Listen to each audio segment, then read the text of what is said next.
Emmanuel Macron, le roi Mohamed VI et l'ancien Premier ministre Tony Blair sont donc en phase avec le président sénégalais.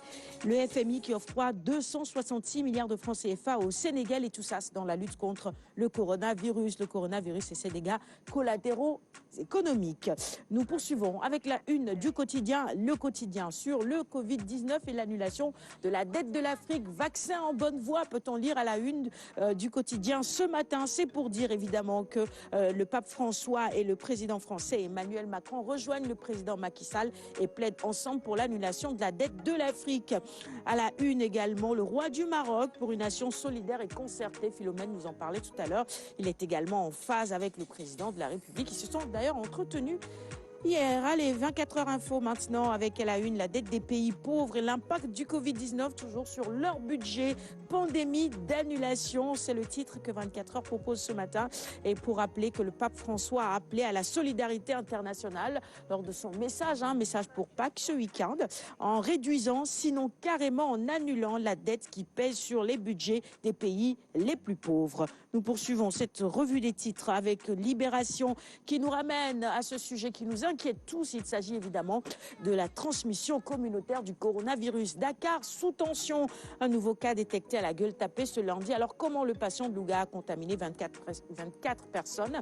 Nos confrères reviennent en détail sur tout cela. Le commerçant du marché Ocass évacué à Dakar, le dernier patient interné à Touba, déclaré guéri hier soir. Voilà encore quelques nouvelles concernant le coronavirus dans notre pays. Grand place maintenant sur l'augmentation des cas communautaires. Les Sénégalais narguent le danger. Le chef de l'État fâché en appelle à la conscience citoyenne et au respect des mesures. Je crois qu'il est essentiel que l'on n'oublie pas qu'on doit continuer à observer et de façon rigoureuse les gestes barrières. Saluer également le travail que fait le personnel médical en ce moment. Et puis l'UCG qui a installé des points de propreté un peu partout maintenant pour que l'on puisse se laver régulièrement les mains. Ça aussi, c'est important de le souligner. La une d'enquête maintenant sur un tout autre sujet. Eh bien, c'est le grand oral ce matin pour Aminata Assome-Diatta.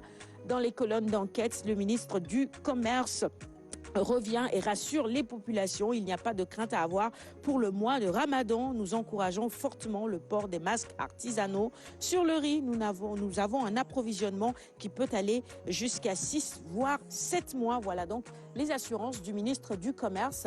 À la une d'enquête ce matin, sa photo. Dakar Times sur le corona-terrorisme, le SICO pour gérer la riposte. Le ministre de l'Intérieur, Aline Gouidiaï, eh bien, on retrouve sa photo à la une ce matin, le chef d'état-major des armées, à la une également le directeur de la police, le général Jean-Baptiste Tine, haut commandant de la gendarmerie. Eh bien, tous ces hommes appelés justement à aider à la riposte contre ce virus. Les quotidiens sportifs, la une de Stade ce matin, avec la photo de El Hadji Ousseynou Diouf, le plus grand de tous les temps. Bon, ça reste une interrogation. Légende de la tanière, El Hadji Diouf en chiffres dans Stade du jour. Et puis on va finir la revue des titres de ce matin avec Sunulambe, quotidien sportif également, mais spécialisé en lutte traditionnelle contre Mécène, un Tegal-Chaise, un Kao Modulo, une équation pour Pikine. Eh bien, à lire justement dans les colonnes de Sunulambe également ce matin, les secrets de Modulo et Ama qui veut mettre fin à la razzia. C'est tout pour la revue des titres de ce matin. Tu fuis le débat, on dirait. Hein? Non, ça, je dis ça reste une interrogation. Est-ce que c'est le plus grand de tous les temps? Selon mon avis, tant que le Sénégal ne parviendra pas à gagner un trophée, c'est le plus grand jour de l'histoire du football sénégalais. Bon, c'est vrai qu'il a 2 ballons d'or, lui. 2 ballons d'or. À lui seul, il a qualifié le Sénégal pour la première fois à une Coupe du Monde. Ça, quand même, ce n'était pas un petit exploit. C'était un grand exploit en 2001 quand il l'accomplissait. Mais il faut être un grand chroniqueur sportif pour dire à lui seul. Hein. Qu'est-ce que ça signifie dans votre langage football? Ils ont posé la question. Non, c'est une interrogation. Ils ne l'ont pas affirmé. Ils veulent savoir si c'est le plus grand de tous les temps. Non, j'ai dit à lui seul pratiquement. C'est-à-dire